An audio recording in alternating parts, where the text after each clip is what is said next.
7 jours au Sénégal, 7 jours en Afrique et dans le reste du monde. Rétro 7.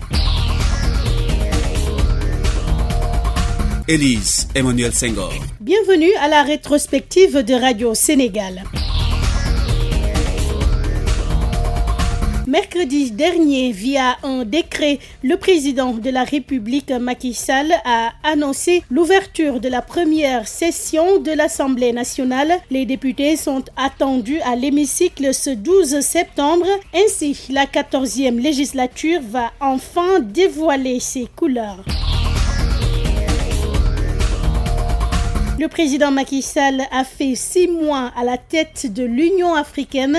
6 premiers mois marqués par un engagement réel du chef de l'État. Selon Maître Aïssata Tall Sall, le ministre des Affaires étrangères et des Sénégalais de l'extérieur, la chef de la diplomatie sénégalaise a fait ses révélations jeudi lors d'un déjeuner de presse. Omar Sonko était sur place. 6 mois à la tête de l'Union africaine, déjà beaucoup de chantiers engagés par le chef de l'État Macky Sall. D'abord, sur le plan économique. Le financement des économies africaines était un problème fondamental. Aïssata Tall, ministre des Affaires étrangères et des Sénégalais de l'extérieur. Comment faire pour financer les économies africaines? Il a pensé, et le continent avec lui, que la réallocation des droits de tirage spéciaux, qui est de l'argent à la disposition de la Banque mondiale, que ces droits de tirage spéciaux pourraient être réalloués à l'Afrique pour permettre qu'en une seule fois, en un seul temps, autant d'argent de façon massive intervienne sur le continent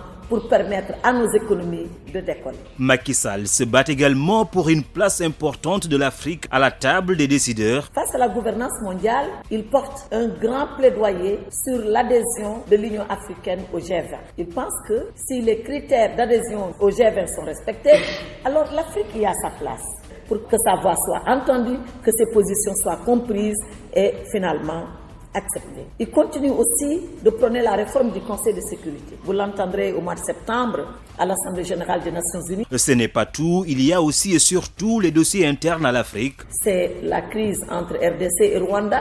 C'est bien évidemment ce conflit entre l'Éthiopie, le Soudan, l'Égypte autour du grand barrage de la Renaissance. C'est également la situation sécuritaire au Mali, au Burkina et en Guinée, exacerbée par les changements non constitutionnels de régime politique. Il reste encore 6 mois à Macky Sall, président en exercice de l'UA, pour boucler ce qui reste des chantiers engagés sur le continent et en dehors.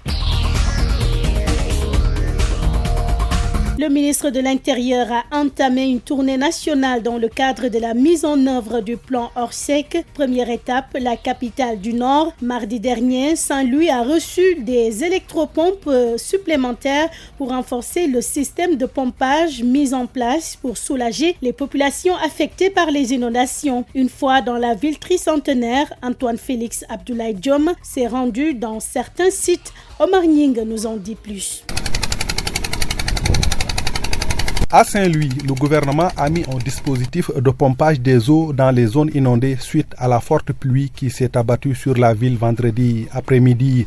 Le ministre de l'Intérieur, Antoine Félix Abdoulaye Diom, a effectué une visite dans quelques sites. Ici à Saint-Louis, on a eu à visiter certaines stations, notamment celle de Djaminar, celle de Pikine 700 et le point de pompage de Sorgan.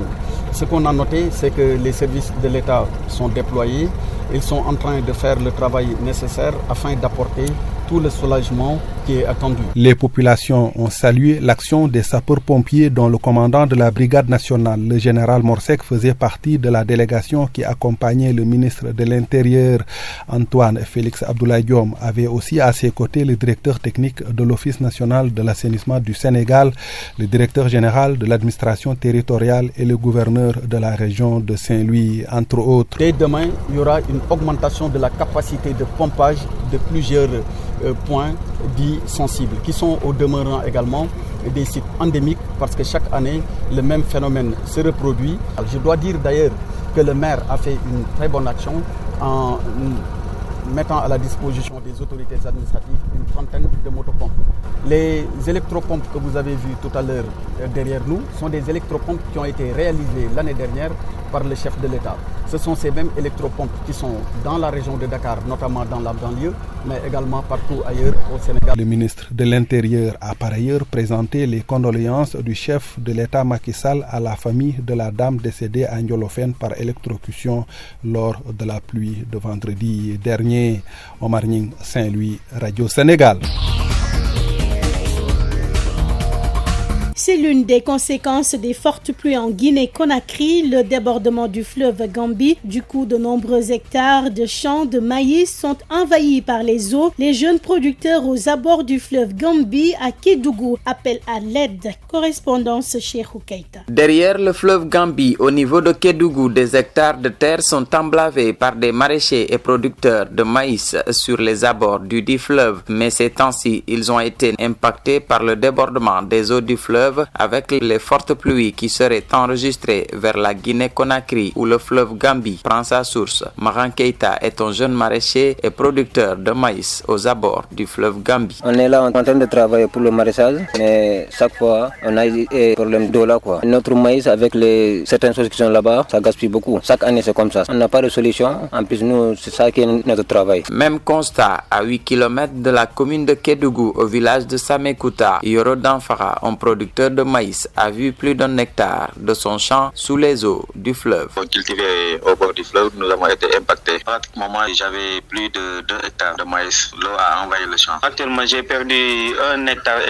Bon, l'autre moitié d'hectare, j'ai vendu ça. Mais il y a 1,5 hectare qui est arrivé à maturité, mais présentement, il y a l'eau qui est là-bas. Donc, les maïs là sont gâtés. L'eau a emporté certains même. Leur seul souhait, c'est d'être appuyé en matériel. Maran Keita. Actuellement, on a besoin de matériel beaucoup. Grillage avec les vaches, ça nous fatigue normal. Avec les motopompes là, on a besoin de ça encore, franchement. Pour partir en Europe, on n'a pas besoin de ça. Nous, on a besoin qu'ici seulement. S'il y a les moyens pour nous aider, c'est ça qu'on a besoin. Ici, il y a tout. Potentiel, Tchakato, il y a tout ici. Même les sous là, on fait ça. Il y a beaucoup de choses qu'on travaille ici. Ces jeunes, depuis quelques années, fournissent le marché de Kédougou en produits maraîchers et en maïs à griller qui fait le petit commerce de bon nombre de femmes. Cheikh Keita à Kédougou, Radio Sénégal. Rétro 7. Et puis pèlerinage au lieu saint de la chrétienté. Les 350 pèlerins catholiques de la synodalité ont quitté Dakar mercredi à 23h30. Ils ont foulé le sol de Jérusalem le lendemain après 9 heures de vol. Le pèlerinage a démarré vendredi avec une messe à Bethléem. Joseph John est notre envoyé spécial. Après un long voyage dans les airs d'une durée de 9h30, les 350 pèlerins sénégalais de la synodalité sont bien arrivés au lieu saint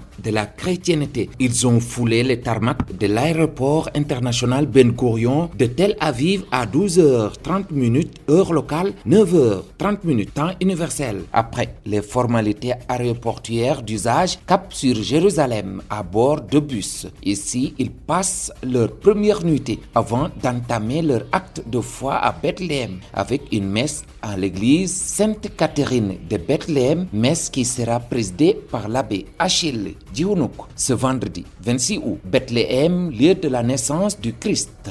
De Jérusalem en Israël, Joseph John pour Radio Sénégal.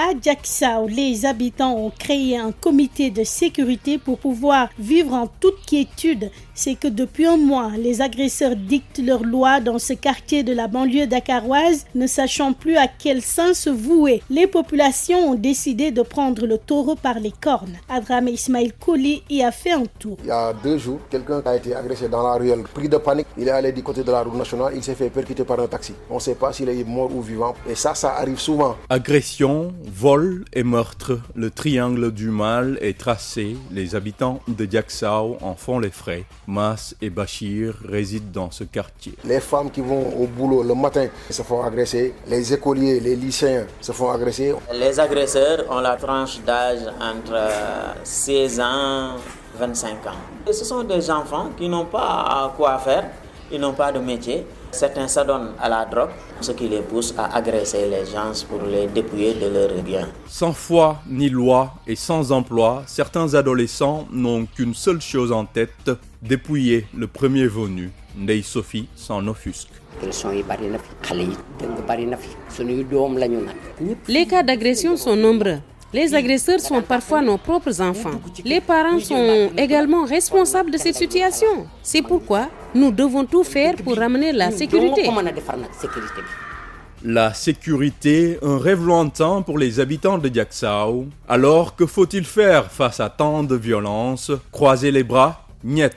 Certains résidents ont décidé de prendre les choses en main. Le comité en fait est né des suites de cas d'agression. C'est là qu'est partie l'idée de mettre sur pied le comité 4D, Degou, Dimbalante pour un développement durable.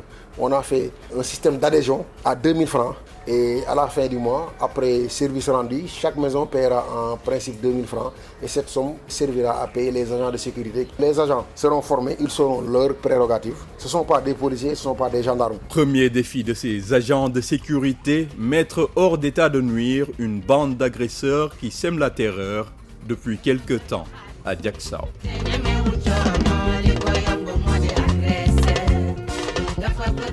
C'était Rétro 7 sur Radio Sénégal. Merci à Aaron Diouf à la réalisation, coordination Ibrahim Assadi, présentation Élise Emmanuel Senghor. Le programme est aussi disponible sur nos réseaux Facebook, Twitter, YouTube. À dimanche prochain. Rétro 7, l'essentiel de l'actualité de la semaine avec la rédaction de Radio Sénégal.